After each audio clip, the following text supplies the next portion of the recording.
So there's two important pieces of equipment when running an intermodal load. There's the chassis and the container. So first, we'll start off with the chassis.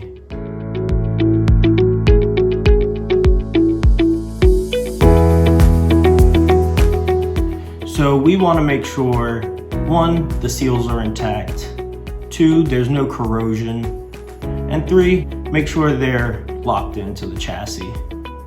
Before hooking up to the chassis, I always suggest to check out the glad hands. The glad hands are very key as they supply air from the tractor to the chassis. And always a rule of thumb, just to be safe, to make sure that fifth wheel is locked in, give it a good tug before going under that container. You just want to be safe and make sure it's locked in. So air leaks are very crucial to the run as it can affect the brakes on the truck and affect the ride as well.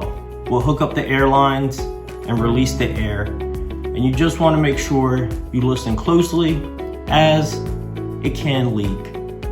You're going to pass the chassis inspection sticker. Check the chassis inspection sticker and make sure it didn't expire.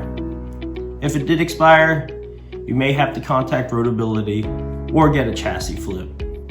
Next, we want to go to the wheels. So I always suggest to have a hammer in your truck.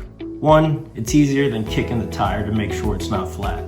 Give each tire a good tap and make sure they're filled with air.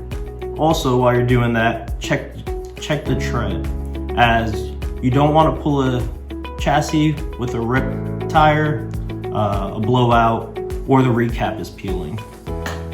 Once you confirm the tires are all good, continue listening, make sure there's no air leaks, and then go and crank the legs up and make sure that functions. Once you confirm the chassis is all good, we'll check the container.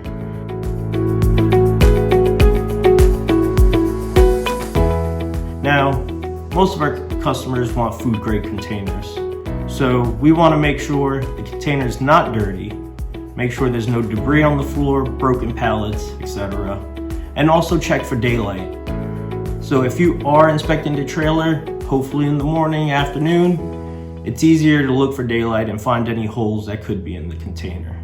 Now at night, I would suggest bringing your flashlight and just giving it a good inspection there. Check the floor, check the sidewalls, check the roof, and make sure that trailer is good to go. And you'll avoid any complications on your run there or even at the customer.